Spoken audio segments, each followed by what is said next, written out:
Mas os senhores tomem, por exemplo, o seguinte, a degradação do bom senso no mundo contemporâneo. A importância dada ao animal enquanto se matam as crianças, às vezes no ventre materno. Quer dizer, o que é que isso quer dizer como vergonha para o homem contemporâneo? O proprietário, isso é uma notícia dada pelo Correio da Bahia, de Salvador.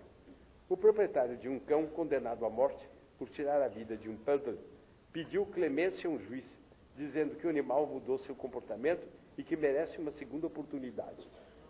Quer dizer, condenar criminalmente um cão, as boas porretadas no cão, ou mata o cão, está acabado, não tem... Para que tanta complicação? Bem, Tucker, um machinho de 63 quilos, pertencente a Eric Leonard de Augusta, foi condenado à morte através de uma injeção em 1982. Então já há leis estudando como é que o animal é condenado à morte. Bem, Leonard apelou da sentença ao Superior Tribunal Eleitoral do Maine, que manteve a decisão no começo desse mês. Notícias dos jornais dizem que o caso de Tucker provocou uma avalanche de cartas, telegramas e telefonemas ao gabinete do governador, pedindo-lhe perdão pelo cão. E por causa de um movimento de compaixão pelo cão, o governador parece que anistiou o cão. Estado de Minas. Agora descobriram um público muito popular em toda a França, os cachorros. 6 milhões deles existem no país. Nasceu, na semana passada, o Teatro para Cachorros, sob o apoio da prefeitura local e da Sorbonne, além disso. Os organizadores da coisa explicam. Nosso ministro da Cultura nos pediu um esforço geral para os excluídos da cultura francesa. Então nos lembramos dos cachorros. Eles são sensíveis. Em Estocolmo existem teatros de rua para o público dito canino. Isso jamais havia sido feito em Paris. Eles não têm uma cultura gigantesca. Eles têm, os cachorros, têm uma cultura gigantesca, desconhecida.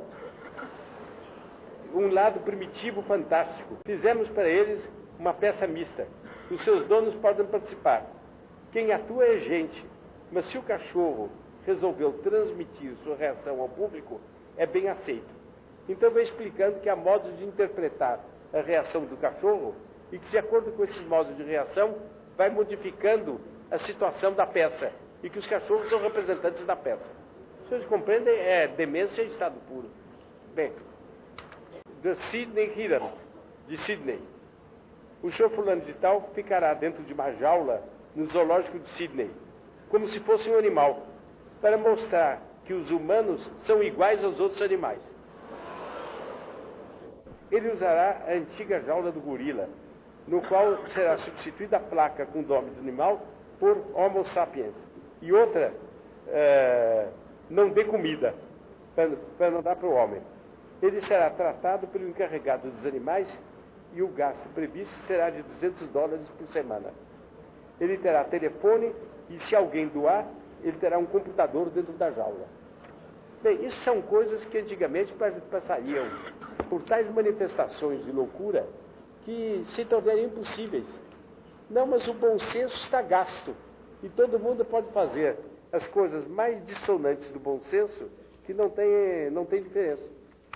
Agora, enquanto por esta forma se tratam os animais, vejam como se tratam os homens. Aqui está uma notícia do Estado do Paraná, Jornal de Curitiba. Tem tanto bandido, frase de alguém que dá uma entrevista. Há tanto bandido solto, acorrentado por aí, aprontando por aí toda espécie de coisas. E os policiais foram prender a mim, que estava no meio do mato, caçando passarinhos. Isso é ridículo. Disse um homem que está condenado, parece que 3 meses de prisão, por um tribunal, por um juiz do Estado do Paraná, porque caçou passarinho, porque é uma lei proibindo caçar passarinho. Então o homem vai para a cadeia por causa do passarinho. Não causa agitação em ninguém, porque o bom senso é uma mola gasta e não reage mais. Eu estou dizendo isso para mostrar aos senhores este equilíbrio fundamental como está gasto. E quando esse equilíbrio está gasto, tudo se pode recear. Um jovem foi preso, notícia do Times de Londres, um jovem de Dublin, de 18 anos, foi preso na cadeia e condenado a 3 meses de prisão. Por quê? Porque matou o gato.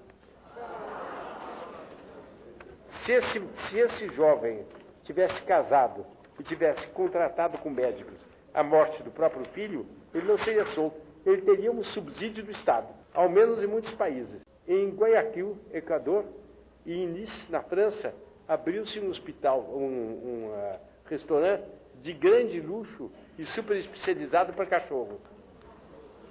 Aqui os senhores têm, esse caminhonete faz um anúncio de um salão de beleza para cachorros, movimentado pela cidade. É aqui em São Paulo mesmo. Por essa loucura se explicam coisas assim.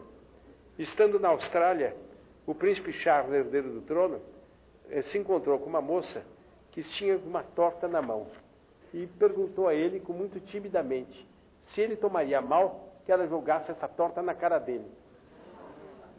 Qual é a resposta dele? Se atire e atire logo. Ela atirou, ele pegou os pedaços de torta que estavam caídos sobre ele e atirou nela. Saiu uma brincadeira geral e foi muito popular. Em São Francisco, na Califórnia, houve um processo contra uma companhia que devia segurar a ordem durante os funerais de uma pessoa. E o processo foi porque a companhia não garantiu suficientemente a dignidade dos funerais contra um grupo de hippies que ia lá, todos concorrentes, o morto era hippie, tudo concorrentes constituídas por ratos amarrados pelas patas e pulando, que era a forma de eles darem homenagem a coisa. Parece que a companhia perdeu o processo. Bem, uma outra notícia aqui de São Paulo. As lojas de vestido de noivas, isso foi publicado pela Folha Ilustrada, da Rua São Caetano, são as mais atingidas pela evolução. Uma lojista declarou que na maioria dos clientes parece que noivas, querem contratar roupas de noivas, dando a impressão que são gestantes. Além da imoralidade, a loucura, o que quer dizer aquela roupa branca, aquele vestido branco? Quer dizer a pureza. E vai, como gestante, contrata isso, a casa faz e realiza seu casamento. Não tem nada de mais. Nesta parte de São Paulo, pelo menos, parece que a moda vai continuando. Eu termino esses disparates com uma notícia de uma certa parte nos Estados Unidos, a notícia vem de Washington, é dada pelo News and World Report, uma certa parte dos Estados Unidos em que está se generalizando a ideia de que uma das peças sociais da casa é o banheiro com banheira para 2 pessoas, homem e mulher, se deitarem juntos. E para receberem visitas e conversarem, etc. Eu sei que em São Paulo existem prédios de apartamento, etc., em que a porta do banheiro é de vidro. E ainda que não seja de vidro transparente, a loucura de um procedimento desse fala por si. Bem, eu tenho aqui outro maço de fatos dessa maneira, dessa natureza. O que impressiona não é que haja loucos que façam isso. E sempre houve, em toda a época da história. Mas é que essas coisas se transformam em hábitos que, se não se generalizam, são vistos por todo mundo como uma espécie de indiferença. Não se incomodam, está acabado. Dessacralização. Quer dizer, as coisas sagradas serem apresentadas como não sagradas, sem que ninguém se arrepie, ninguém se horrorize. Por exemplo, aqui no Brasil, uma representação fotográfica da estátua de Cristo Redentor com o distintivo do Clube de Futebol Corinthians. Nosso Senhor Jesus Cristo aparece, portanto, como torcedor do clube de futebol. E é para uma capela onde devem rezar os torcedores do clube de futebol. Nosso Senhor está tão infinitamente acima disso, que é um ultraje apresentado com esse distintivo de torcedor. Desacraliza. Não tem importância, o jornal dá notícia, todo mundo faz. Essa capela deixará de existir quando quiser. Há uma falta de reação. Todo mundo está disposto a assistir com indiferença a tudo. A Folha de São Paulo dá uma notícia, a Folha, órgão da Diocese de Nova Iguaçu, dá a seguinte notícia de uma cerimônia litúrgica. Há um diálogo entre pessoas, não sei se de sacerdotes com os fiéis, ou de fiéis entre si, durante a celebração. Louvada seja Maria, Mãe de Cristo, Mãe de todos os homens. Outro responde: Ave Maria, grávida das aspirações dos pobres. Benditos sejam os frutos da libertação de vosso ventre, que é a revolução social. O contexto dá a entender que bendita seja a revolução social. Nós vemos por toda parte, além do blasfemo dessa linguagem, nós vemos por toda parte esse fato concreto, que nas igrejas progressistas, as igrejas deixaram de ser centros de expansão de devoção, de voltar a alma dos fiéis para o sobrenatural, de os encaminhar para a vida eterna, e só cuidam de agitação social e propaganda comunista. Não fazem outra coisa. É pelo menos uma dessacralização tremenda. Há pessoas que saem da igreja dizendo que estão em desacordo. Era melhor que não fosse. Depois bocejam, porque é tão vago, pequeno desacordo e nada mais. Eles não estão em desacordo com nada que não toque na vidinha pessoal deles e no egoísmo deles. E estes são, em geral, dos melhores. Entre Amigos é uma das maiores revistas religiosas do Paraná. Publica o seguinte, que fala mal do erotismo, depois acrescenta: é necessário, entretanto, que aprendamos a conviver com o erotismo. Quer dizer, conviver com o erotismo é expor-se ao contágio dele, é perecer diante dele. Não, é uma revista religiosa. É preciso conviver com o erotismo. The Sunday Times Magazine de Londres dá uma notícia da Califórnia. Uma ordem fundada, chamada Ordem das Irmãs da Perpétua Indulgência, que é feita, essa entidade é feita para favorecer uma atitude de indulgência da sociedade para com os homossexuais. Quer dizer, antigamente a punição do homossexual era a repulsa da sociedade. Em nome da indulgência, ou seja, melhor se diria, da misericórdia de Nossa Senhora, em nome dessa misericórdia se pleiteia que o vício seja tratado de igual com a virtude e que faça tudo uma coisa só. Está muito bem, não tem nada. Muita gente não entrou nessa irmandade, é um pingo de gente. Mas os que não entram olham e não ficam indignados. Acabou a possibilidade de reação. Os senhores resmungam, os senhores gemem aqui enquanto eu falo. Está muito bem. É um pingo de gente. Mas aquilo que segurava a revolução, o freio da revolução, isso está se desfazendo. Os senhores vejam aqui, é Nova York. As reivindicações, isso é publicado pelo Estado de São Paulo, as reivindicações feministas tinham também provocado polêmica em Nova York.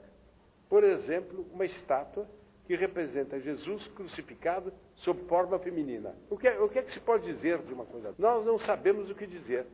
Os senhores sabem o que tem? Notem que eu estou tirando as notícias publicadas por jornais. Essas notícias são publicadas por jornais, em geral, em letra tão pequena e tão esparsas que as pessoas não notam o que está acontecendo. Não percebem essa irrupção da falta do bom senso, irrupção da imoralidade. Elas leem e não guardam na cabeça. Mas essas coisas se depositam no subconsciente. E amanhã, as pessoas habituadas a ver isso no jornal, elas mesmas não reagem como deveriam reagir. Quer dizer, esta força de reação da sociedade está minada por um processo, talvez, psíquico subliminal. Mas isto é o que está nos jornais que todos nós lemos. Na França, durante o último carnaval, desfilou pelo Quartier Latin um indivíduo usando fantasia de Nosso Senhor Jesus Cristo, durante as palhaçadas de carnaval. As notícias não dizem que ele foi pego, que foi agarrado, que foi obrigado a se despir do seu símbolo, que depois levou uma surra e que depois foi jogado no Sena. Não diz nada. Ele passou. É possível que muita gente que tenha visto passar tenha dito que desagradavam, não é? Depois tenha continuado a brincar o carnaval, está acabado. ABC litúrgico, semanário litúrgico da Diocese de Santo André. Súplica. Senhora Aparecida, mulher do povo, de José Carpinteiro, além do operário, mãe do operário Jesus, não teve vergonha de ser mãe do filho, subversivo e blasfemo. No meu tempo de jovem, os congregados marianos, entre os quais eu, teríamos feito uma excursão a esse lugar e empastelado o jornal.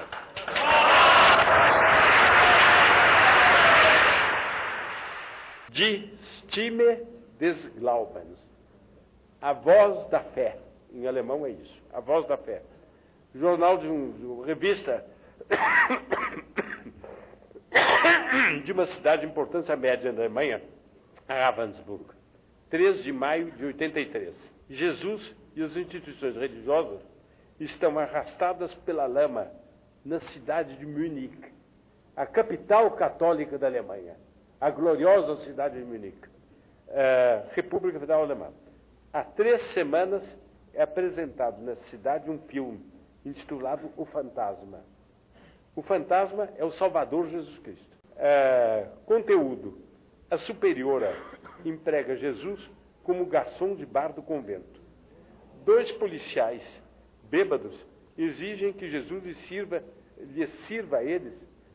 Eu peço perdão a Nossa Senhora, cuja imagem está aqui, aos sacerdotes e às senhoras. Se desce tão baixo que eu hesitei em ler. Mas nós temos que ver de frente as coisas como são. E eu vou ler. Então, a superiora emprega Jesus como... 2 policiais bêbados exigem que Jesus lhe sirva excrementos. Com a coroa de espinhos, Jesus percorre o centro de Munique, pedindo como mendigo quem quer lhe dar excrementos. E, finalmente, 2 policiais tentam produzir este material para ele, mas não conseguem. Então, ele volta para o convento para dizer que não conseguiu. Nessa altura, a superiora do convento fica com pena dele e entra em relações com ele. É um documento. Aqui está a revista, com, aliás, fotografia de uma encantadora imagem de Nossa Senhora, e o que está contado aqui dentro é isso. Quer dizer, o mais feio pesadelo não poderia corresponder a isso. Minhas senhoras e meus senhores, esta é a realidade que as pessoas não têm coragem de olhar de frente. Para essa realidade, até porque precisa de chamar a atenção, para nós compreendermos até que ponto o mundo está pecando. Os homens que fazem isso são poucos. Eu quero crer que a sala de cinema em Munique, representando essa ignomínia, seja uma só, e que ela raras vezes seja cheia. Quero compreender tudo. Há uma coisa que eu não compreendo, é como é que isso não foi fechado. Isso é que eu não compreendo. A indiferença diante disso. É isso que eu não compreendo.